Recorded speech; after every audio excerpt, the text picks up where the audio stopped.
Se acercan las elecciones regionales y municipales 2026 y estas son las fechas claves a las que debes estar atento. El 24 de julio se realizará el sorteo de los miembros de mesa.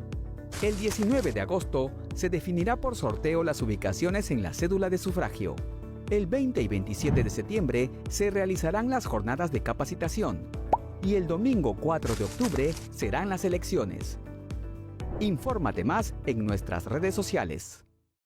Más de 26.200.000 peruanos están habilitados para votar en las elecciones regionales y municipales 2026. Si tienes entre 18 y 70 años, estás convocado a las urnas este 4 de octubre. Si cumples 18 años días antes o el mismo día de la elección, también votarás. Pero si eres mayor de 70 años, tu participación no es obligatoria.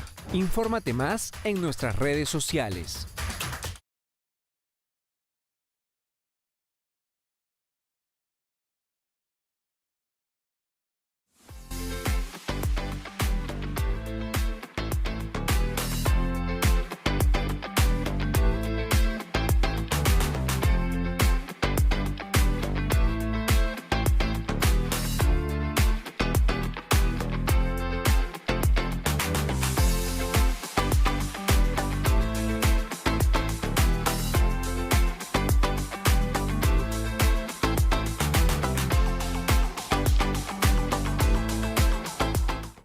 Hola, muy buenas tardes, bienvenidos una vez más a Miraflores TV Digital. Soy Rosana de Uri y está usted haciendo escala conmigo en Miraflores. Hoy vamos a conversar un tema, diría yo, doloroso, pero es un tema que tenemos que conversarlo y conversarlo bien. No solamente conversarlo, sino conocerlo, trabajarlo. Es un tema que creo que es muy útil porque a 32 años de la firma de la Convención hay muchísimas cosas, muchísima problemática que aún no hemos abordado. Y una de ellas es precisamente la violencia sexual. ¿Violencia sexual contra quién? Contra nuestros niños, niñas y adolescentes. El CICB, que es un portal del Ministerio de Educación, nos está dando algunas cifras que me gustaría leerles a ustedes. Dice que solamente en el Callao se han reportado 641 alertas de violencia escolar entre el año 2025 y el presente año. 98 de ellas fueron de tipo sexual. Hace poco, muy poco tiempo, en un colegio de Arte Vitarte volvió a ponerse este problema en el tapete popular. Entonces, yo creo que no solamente tenemos que hablar del tema, sino tenemos que hablar de una respuesta concreta.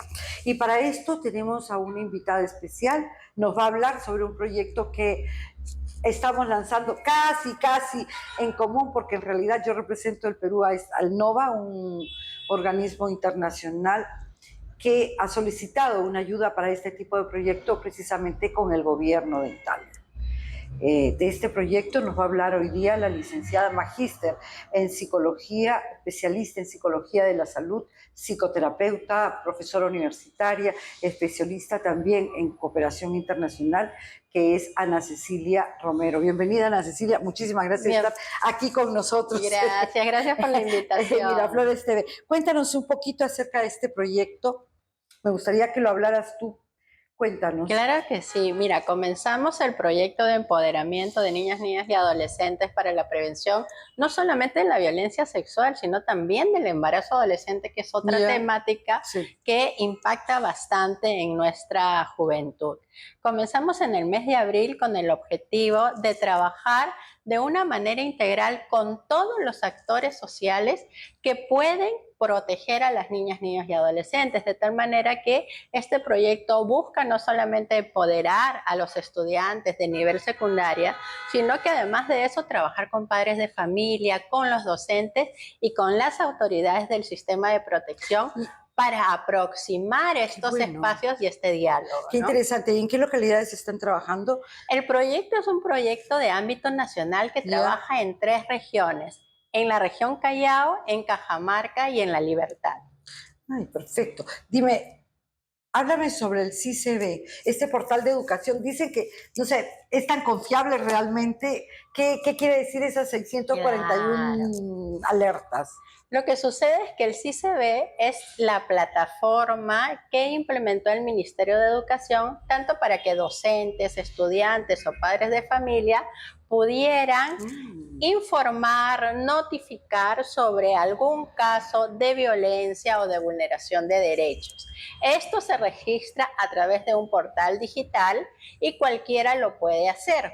Y este sistema lo maneja el Ministerio de Educación, que identifica de dónde son los casos y qué tipo de casos. Existen 7 protocolos para 7 diferentes formas de vulneraciones de derechos, entre ellos lo que es la violencia escolar los protocolos y la violencia sexual. Para abordar la problemática. Una vez que se identifican y se van distribuyendo, estos protocolos son utilizados por los equipos de especialistas para ir abordando en cada caso estas problemáticas. Lo que sucede es que de un lado el CICB, la plataforma y su uso no es tan difundida por las mismas escuelas. Entonces, ni los padres de familia, ni los estudiantes la colocan ni la mencionan en primer lugar como un espacio para denunciar o para registrar casos. Y por otro lado,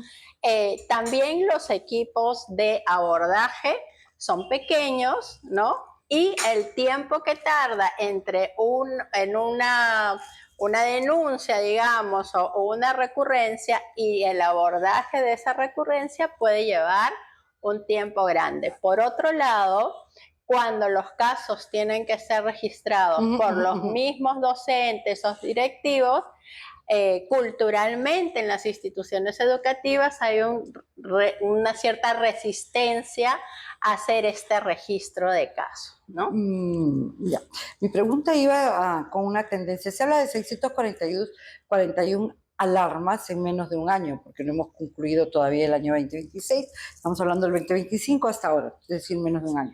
Y yo te preguntaba, ¿qué tan bueno es? Porque al ser un portal precisamente del Estado peruano, tú sabes que el Estado peruano tiende a ocultar cifras, porque tenemos que ocultar algunas cifras o disfrazarlas o cambiarlas, porque si no, el fracaso es a nivel nacional, ¿no es cierto? Entonces, estamos hablando nosotros de un porcentaje aún mucho mayor, que puede ser multiplicado en el tiempo. Esa era mi pregunta. Claro que sí, se estima que solamente en general la denuncia de este tipo de violencia solamente alcanza el 25% de los casos efectivos, ¿no? 25%. Y suponemos que en el caso del CICB, a diferencia de otros, ¿no?, otros espacios de denuncia que existen, podría ser aún inferior. Sí, ¿no? Tengo el 15.3% de estas alertas, que corresponden, sí estoy trabajando con algunas cifras de ellos, que corresponden a violencia sexual. ¿Por qué, pese a que hay años de campañas de prevención, por qué no podemos resolver esto? ¿Qué colisiona? ¿Colisionan las normas de educación? ¿Colisionan quizás las nuevas metodologías educativas con respecto a la educación que se da en casa? ¿Qué es lo que está sucediendo para que esto vaya en incremento? Porque en realidad debería de crecer estas cifras a medida que los niños van conociendo, digamos, no solo el uso de su cuerpo, sino van conociendo los peligros que puede traer el tocamiento, como no sé si nos puedes explicar así clarito, porque yo estoy un poquito perdida en el tema. Bueno, hablando un poco de ya la experiencia que yo tengo en esta temática, trabajando casi 30 años en varios países aquí de la región, una de las principales características en nuestro país es que la inversión en acciones preventivas es la menor de todas, ¿no? Sí. La gran cantidad de las acciones están vinculadas a la atención, ¿no? Después del suceso. Exacto.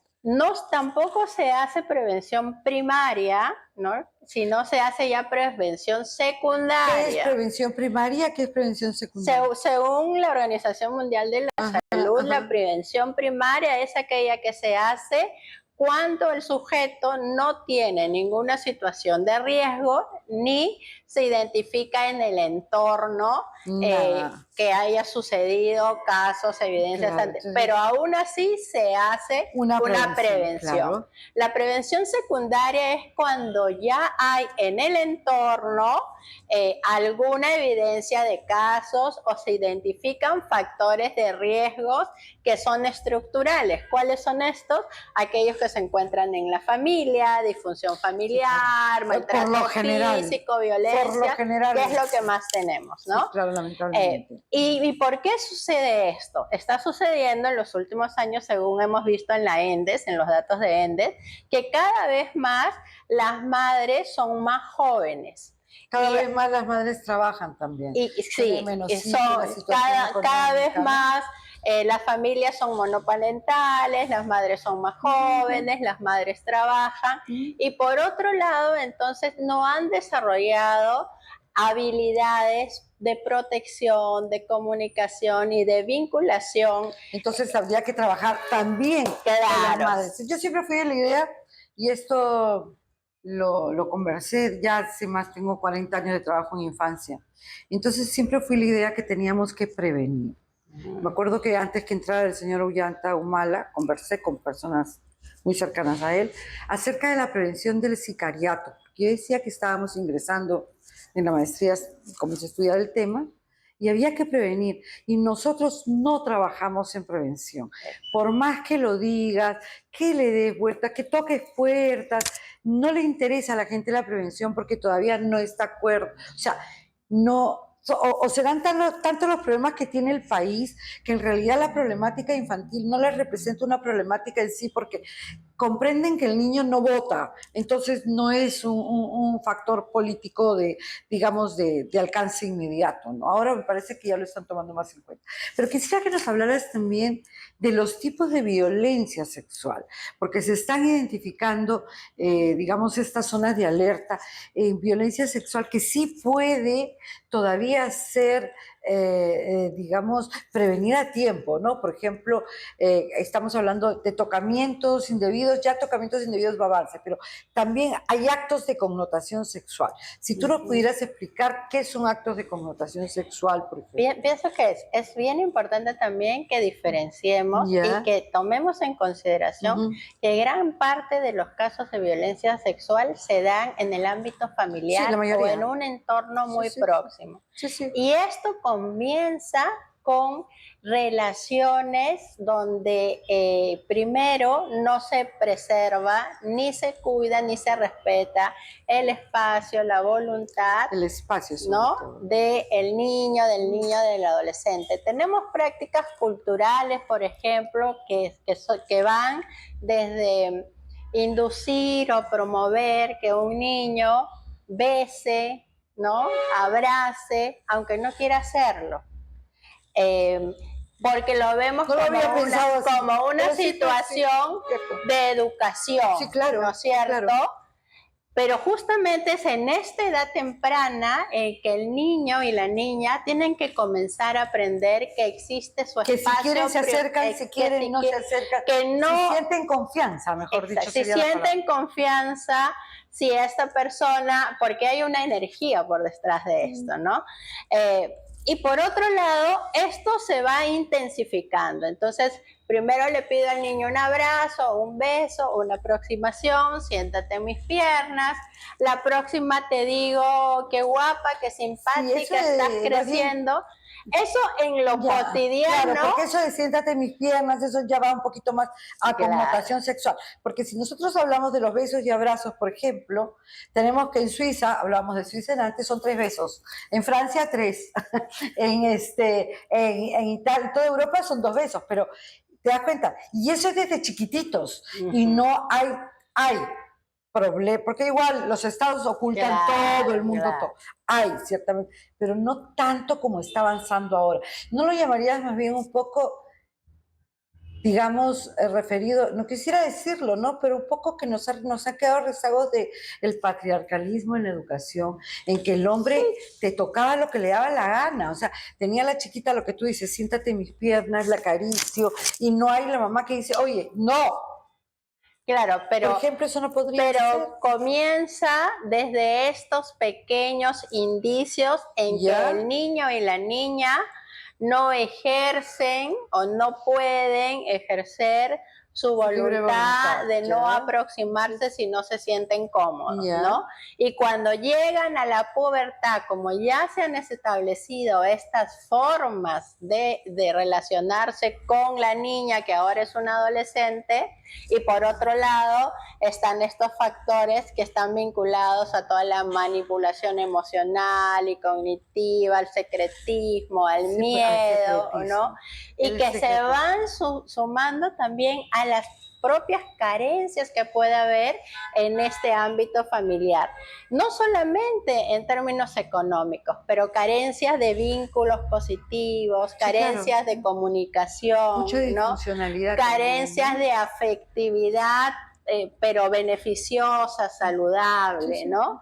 Entonces, todo esto es una sumatoria de características que colocan a las niñas y los niños en extrema vulnerabilidad. Esto de una parte, ¿no? Y de otra parte también, no quería dejar de mencionarlo para que nos lo puedas explicar, porque lo hemos oído muchísimo, ¿no? Aquellos que somos especialistas en infancia lo sabemos, pero los que nos escuchan precisamente no tanto. Entonces es bueno ponerles el alerta, ¿no? Uno de los principales focos de atención, dicen, quisiera que lo explicaras también, son, digamos, los medios de comunicación vía Internet. Los medios sociales, hay muchísimo entorno que no conocemos, ¿no? Y precisamente que llevan mucha connotación sexual. O sea, los videos que les piden a las niñas, personas que estamos conociendo, ¿no? Los videos que les mandan a los niños también, ese tipo de cosas. ¿Tú podrías explicarnos un poquito esto, por favor?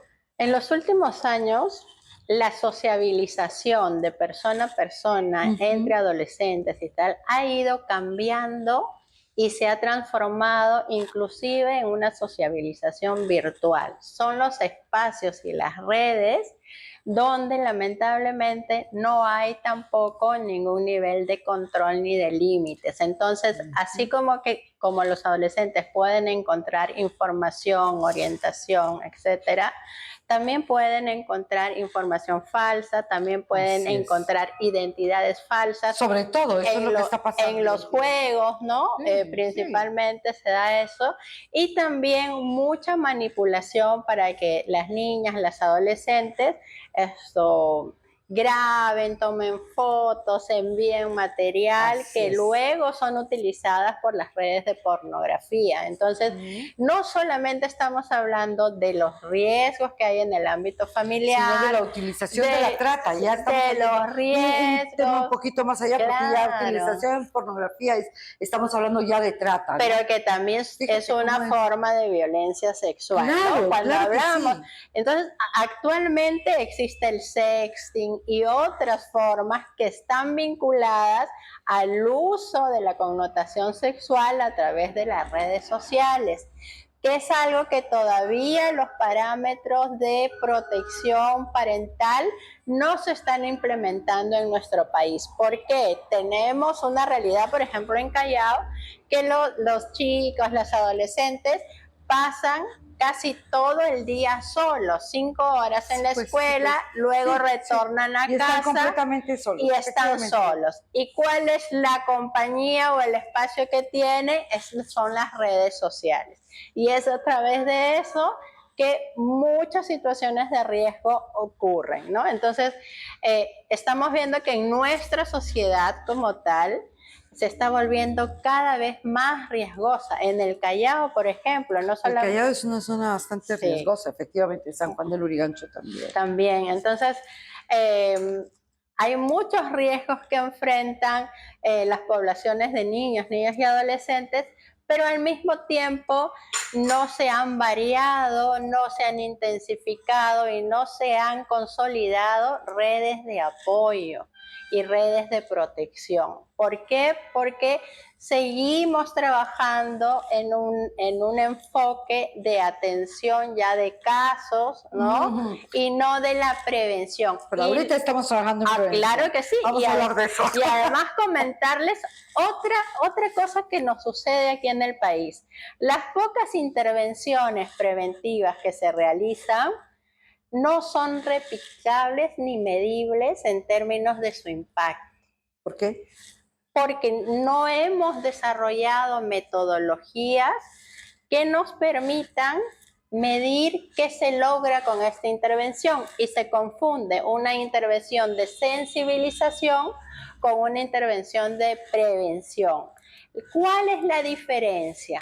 La intervención preventiva necesariamente modifica un comportamiento. Modifica la conducta, sí. Mientras que la acción de sensibilización, como dice la palabra, te sensibiliza frente a la problemática para que tú puedas comprender que existe. Lo que pasa es que deberíamos de hacer un abordaje de las dos cosas al mismo tiempo, porque claro esto de la que metodología, sí, el trabajo, pero la gente se aburre, yo también. O sea, pero si solamente hacemos sensibilización no, prevención.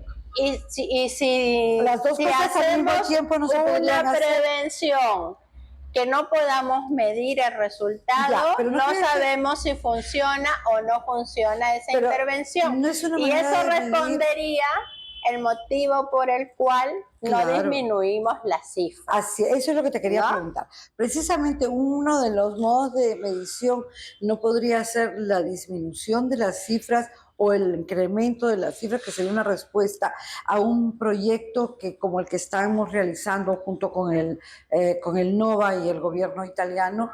¿No sería conveniente o, digamos, explicar que una forma de medición, acabado este proyecto, sería realmente saber si se han incrementado o no se han incrementado casos, digamos, o han disminuido casos, con una encuesta, con la verificación en las municipalidades, en las comisarías, sobre todo en las demunas, ¿no? Y en los colegios acerca de estas denuncias? ¿No crees que podría ser factible ya en una segunda parte del proyecto? proyecto? Que sí, en una segunda etapa, porque este proyecto tiene una duración de 18 meses. Y en este periodo lo que nosotros vamos a trabajar es con los diferentes actores, justamente en estrategias preventivas, para que aprendan a identificar riesgos y para que además sepan cómo actuar frente a una situación.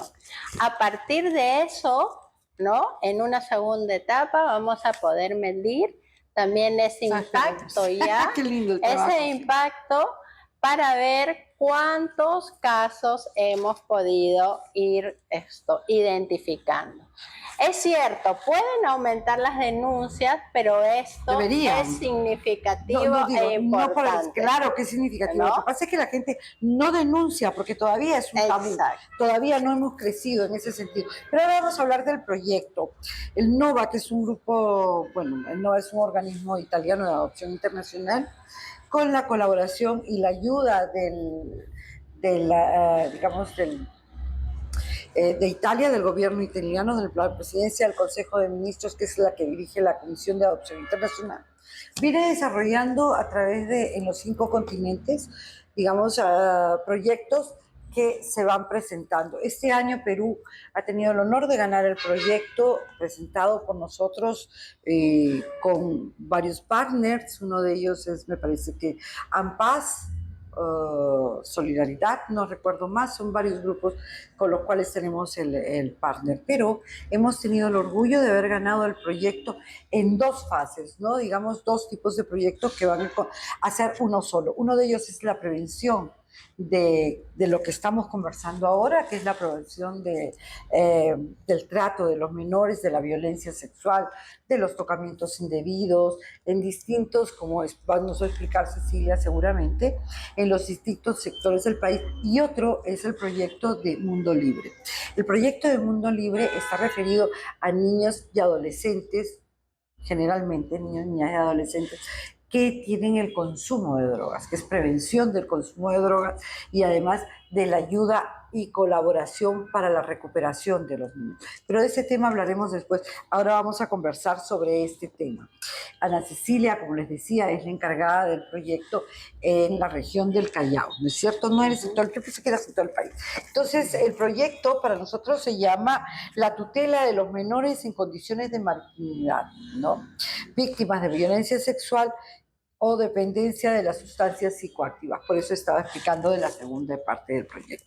Háblanos un poquito, porque yo hasta ahí sé, en realidad no participo en el proyecto, solo represento al organismo, pero háblanos por favor, porque todos quisiéramos saber de qué se trata este proyecto. Claro que sí, como te comentaba, el proyecto tiene un ámbito nacional, estamos en 3 regiones, en las 3 regiones trabajamos con la metodología que hemos desarrollado para capacitar a los actores claves del sistema de protección.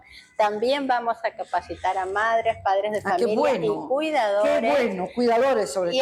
Y además de eso, a los docentes y a los niños, niñas y adolescentes, porque el enfoque del proyecto es un enfoque integral. Creemos que es fundamental para realmente tener un impacto positivo que todos los actores del entorno estén fortalecidos en sus capacidades de identificar riesgos, de proteger a los niños, niñas y adolescentes y de tomar acciones para poder, sobre todo, ¿no? Y de tomar acciones. Incluimos a todos como actores y como iguales en términos de su responsabilidad en la protección de los niños, niñas y adolescentes. Trabajar, por ejemplo, con los padres y madres de familia. ¿Con cuántos trabajas? ¿Cuál es tu universo de trabajo? Vamos a trabajar con 1000 estudiantes a nivel nacional y además de eso vamos a trabajar con las familias. Nosotros creemos que trabajando con las familias no solamente es un trabajo con estos 1000 niños, sino que los vamos a multiplicar a todo el entorno. Y además de eso, con los docentes tutores para instalar capacidades y dejar metodologías de trabajo que les permitan seguir adelante con los aspectos preventivos. Esto lo están haciendo a través de, bueno, el proyecto lo hace con ustedes, pero también con conocimiento del Ministerio de Educación a través de las demunas. Sí, claro que sí. Estamos difundiendo este proyecto como deberíamos. Tenemos un trabajo que es integral. Y lo primero que hicimos al inicio del proyecto es justamente articular con el sistema de protección local, así se ha hecho en cada una de las regiones. Trabajamos con las direcciones regionales de educación y la dirección regional de salud, ambos. Y además, en el caso de Callao, trabajamos con la Comodena, donde están todos los actores del sistema y en los que estamos trabajando para ir mejorando la ruta de atención local, ¿no? Queremos aproximar a los actores de la DEMUNA, del Centro de Emergencia Mujer, a las instituciones educativas, porque además hicimos un levantamiento del diagnóstico en las instituciones educativas e identificamos que los centros o digamos los servicios estaban centralizados en una zona de Callao y que no llegaba ni la información a las instituciones educativas que estaban más lejanas. Entonces, en este proceso estamos no solamente fortaleciendo a los actores, pero también aproximando los canales de diálogo y de articulación entre las instituciones educativas y los servicios del sistema. Pasa que a veces son palabras un poquito difíciles, ¿no? Articulación. Lo que pasa es que yo quería explicar así más claramente, ¿no? Lo que estamos haciendo, en realidad, lo que estamos haciendo es prevención. ¿Cómo hacemos la prevención? La hacemos a través de ¿qué? A través de los colegios, de la DEMUNA, que es lo que te preguntaba, ¿no? ¿Qué es lo que se hace? Se dan charlas, se dan talleres de capacitación, que pueden ser charlas participativas, ¿no? Que es lo que he entendido.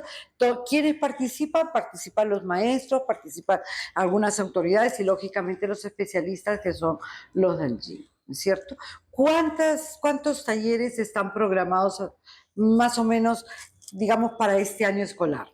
Para este año escolar tenemos talleres que justamente han comenzado el mes pasado y van hasta noviembre.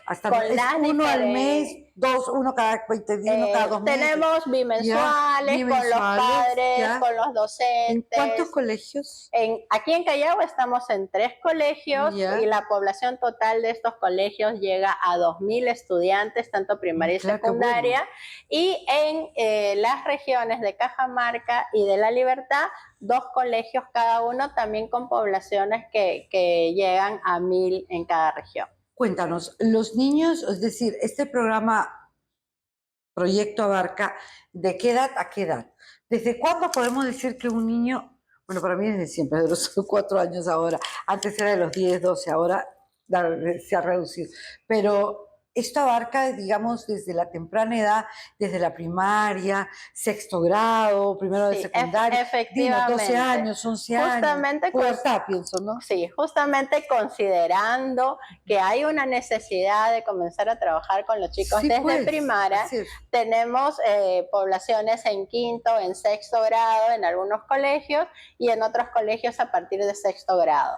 ¿Cómo es que se ha ido verificando cuáles son las prioridades en cada institución educativa según los diagnósticos que hicieron Ya. ellos para su Que POA? ellos mismos han hecho. Exacto, los Ahora, docentes. quisiera explicar, que seguramente nos verán en otras partes también.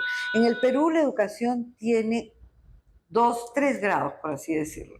La escuela primaria y la escuela secundaria, luego la universitaria o superior, o podríamos dividirla también en 4 grados, que es la educación inicial, la primaria, la secundaria y la superior, o técnica, ¿ok? La inicial comprende a niños desde edades muy tempranas, dependiendo si es privada, por lo general desde los 3 hasta los 6 años.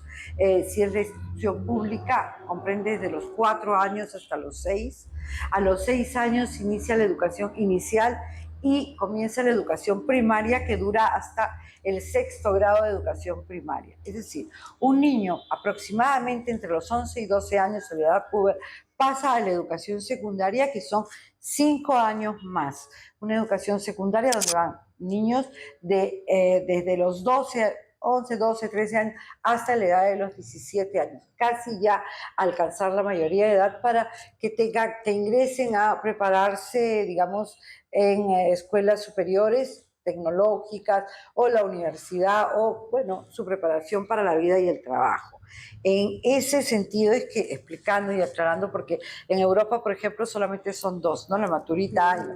Entonces, aclarando este tema, nos está diciendo que evidentemente antes la educación presexual o la educación sexual o la prevención podría venir desde la secundaria, pero ahora no. Ella nos está explicando que al reducirse las edades, y que esto es debido pues a la falta de cuidados dentro del propio hogar, a veces a desconocimiento, disfuncionalidad, lo que hemos estado conversando previamente. Entonces las edades se han ido reduciendo y ahora tienen que prestar este apoyo también a niñas desde los 10 años, 11 años. Se está hablando del quinto y sexto grado.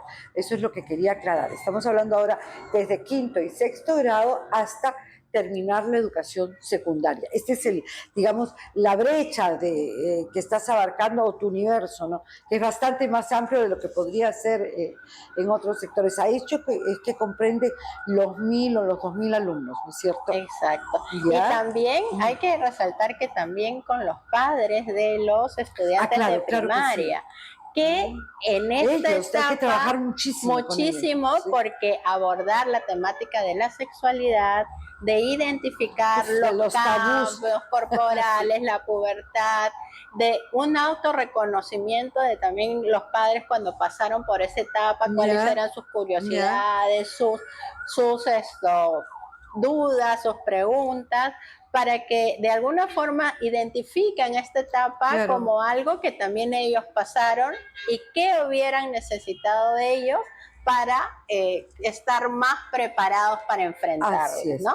Principalmente porque muchas de las madres de familia han sido, ¿no?, madres adolescentes, ¿no? Eso es lo que quería Entonces, justamente hay que trabajar con ellas porque ahora, y hablamos mucho, ¿no?, en la primera sesión, de cuál es la diferencia entre ser mamá, papá de un niño, de una niña, y ahora ser mamá, papá de un adolescente, de un preadolescente, para que ellos comiencen a identificar estos cambios, ¿no? Y cómo fue para ellos, y qué cosas dejaron de hablar, qué sentían que ya no podían compartir con los padres, por qué sintieron eso, o sea, un poco primero desde la experiencia. Exacto. Y además que tendríamos que tener en cuenta que las zonas que estamos abarcando, precisamente, que son las zonas que más necesitan, esto del nivel cultural socioeducativo, porque no llamarlo cultural no es ni siquiera prudente decirlo, ¿no? Pero un nivel socioeducativo más bajo. Entonces, digamos, están más afiancadas, todavía están más afiancadas el menos respeto a la diversidad, al género, ¿no? Y esto, luchar contra todo esto se va haciendo un poquito más difícil, ¿no te parece? Sí, Y es el trabajo es complejo. más, más arduo porque no es que tengamos que trabajar nosotros en infancia sobre una población pareja, sino la población es bastante, digamos, ondulante, ¿no? Ondulante en Ujú, cuanto heterogénea. hacia es heterogénea, ondulante en cuanto a, digamos, a educación, en cuanto a un sistema económico, a las mismas necesidades que afrontan, al Y sistema de salud. expectativas de Así es. futuro, Eso, ¿no? sobre todo Cuando eso, ¿no? llegamos a Ujú. esto, ¿no? ¿Por qué prevenir? ¿Por qué cuidar? ¿Por qué proteger? ¿Qué cosa esperamos, ¿no? Del futuro para nuestros hijos, para nuestras hijas. También lo que vemos es que hay un cierto desconsuelo, ¿no? ¿Tú Una crees? incertidumbre de lo que los hijos podrán lograr en el Bueno, pues yo tengo futuro, la ¿no? esperanza que ahora logren más que antes. Mm. Sé que no coincidimos políticamente, pero El tema de cómo es que los papás proyectan las oportunidades reales que los chicos claro. y las chicas Pero pueden tener en la- términos de, es cierto lo que o dices. sea, hay un Sí, sí, desconsuelo sí, sí, real sí. porque consideran que bueno, No que hay tú, esperanza, ha habido mucha lucha, mucha exacto. confrontación entre los mismos peruanos, muchas diferencias, mucho odio, no sé, es decir, siempre se hablaba de luchas, luchas, luchas, luchas, luchas, y yo espero que el cambio de régimen, no la conozco, fue una broma que hice, ¿no? Pero en realidad espero que este cambio de régimen traiga pues una alegría que no tenía, no importa que nos vayan mal, porque nos ha ido mal siempre, o sea, políticamente, no importa, pero por lo menos que les dé esperanzas, ¿no? Yo me siento más alegre, he visto bailar, estoy más alegre, porque por lo menos no tengo esa permanente, ay Dios mío, Angustia. lamento, Sí, hemos angustia, vivido momentos desesperación, de es horrible. angustia. A los niños hay que darles alegría, a la juventud hay que darles esperanzas, ellos tienen que saber asumir con responsabilidad, con afecto, con alegría, una futura ciudadanía responsable. Y creo que para eso están este tipo de proyectos que Exacto. estamos realizando. Dios mediante podamos concluirlo y seguir una segunda etapa que podría ser muchísimo más interesante. Ana Cecilia, esta es la primera de tantas reuniones que espero que podamos tener sin aburrirlos, porque tenemos que hablar no solamente de este tema, sino de muchísimos temas que realmente son importantes en el país, porque un país que no es afectuoso con su infancia es un país que está destinado realmente a luchar siempre, siempre. No estará destinado nunca a beneficiarse, digamos, de los logros de la educación con sus ciudadanos, ¿no es cierto? Quisiera terminar con Así. esto dándote unas palabras. Cecilia, a ver qué opinas tú, cómo te va, cómo te sientes en el proyecto. Bueno, este proyecto es un proyecto realmente muy retador y muy motivador al mismo tiempo. Primero porque es uno de los pocos proyectos en que el enfoque es integral y que se trabaja con todos los actores, Qué con lindo. todos los Hay espacios diversidad, ¿no? de De protección. sitios, Y sí. por otro lado, podemos tener esa retroalimentación del trabajo con las otras regiones, intercambiar experiencias e ir afinando el trabajo que se va haciendo en cada una de las regiones, confirmando y verificando que sí es cierto que cada región y cada población Entre sí. requiere, ¿no?, sus adaptaciones para poder trabajar Sí. de una mejor manera con las poblaciones y que necesitamos esto que hablábamos, ¿no? Escucharnos, dialogar, intercambiar para que en esta suma de las diversidades podamos ir poco a poco mejorando y desarrollando mejores condiciones para todos, ¿no? Y creo que el hecho de que ahora podamos tener una tranquilidad en lo que vamos a poder hacer a lo largo del tiempo también genera esperanza para todos y también permite que podamos trabajar de una manera más próxima a las poblaciones, ¿no? Bueno, muchísimas gracias por estar aquí con nosotros en Escala y Miraflores. Yo los espero en la próxima oportunidad porque tenemos que continuar tratando de conversar sobre este tema porque es muy, muy importante que nosotros como padres de familia seamos conocedores de las actitudes que debemos de evitar o reconocer cuando está sucediendo algo en nuestros niños. Reconocer también que y esto creo que es muy fácil y muy, digamos, importante, ¿no? De tener conocimiento dónde está el límite entre la trata, ¿no?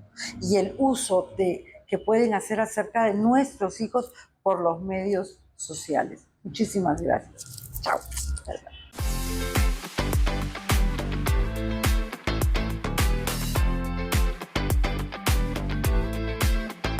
Desde la OMPE ya estamos trabajando en la organización de las elecciones regionales y municipales 2026. Pero, ¿sabes qué autoridades elegiremos y cómo? A nivel regional se elegirán gobernadores y vicegobernadores regionales, quienes deben obtener no menos del 30% de los votos válidos para ser elegidos. Si ninguna fórmula supera el porcentaje antes señalado, se procede a una segunda elección entre las dos fórmulas con mayor votación. Esto se realiza dentro de los 30 días calendario siguientes a la proclamación de los cómputos oficiales de todas las regiones que así lo requieran. También se elegirán consejeros regionales. En cada provincia se proclama consejero electo a la candidatura con la mayor votación. Y en las provincias en que se elijan de 2 a más consejeros, se aplica la cifra repartidora. A nivel municipal se elegirán alcaldes y regidores, tanto provinciales como distritales. En estos casos, se proclama alcalde al candidato que obtenga la votación más alta. A la lista ganadora se le asigna la cifra repartidora o la mitad más uno de los cargos de regidores del Consejo Municipal, lo que más le favorezca, según el orden de candidatos propuestos por las organizaciones políticas. La asignación de cargos de regidores se efectúa redondeando el número entero superior. Entre todas las demás listas participantes se aplica la cifra repartidora para establecer el número de regidores que les corresponde. Recuerda, informarnos es clave para participar y elegir a nuestras autoridades.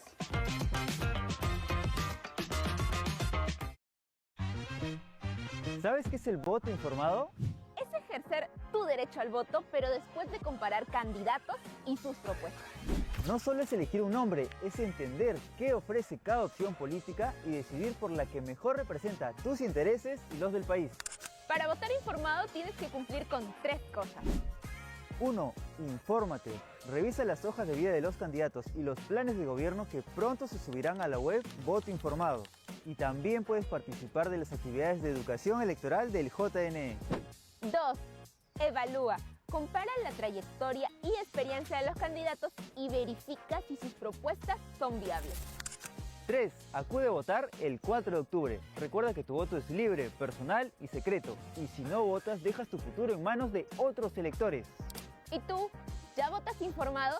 Síguenos en nuestras redes sociales.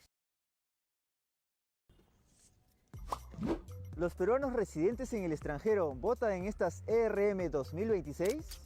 En estas elecciones regionales y municipales solo votan los peruanos residentes en el Perú. Así que si estás pensando votar para gobernador regional o para alcalde de tu localidad, pero vives fuera del país, olvídate, porque no vas a tener mesas de votación en tu país de residencia. Pero recuerda, si ya estás viviendo en el extranjero y aún no has cambiado la ubicación de tu domicilio en tu DNI, mejor hazlo, así evitas la posibilidad de que se te aplique una multa por no votar. Comparte este video y mantente informado siguiendo todas nuestras redes sociales.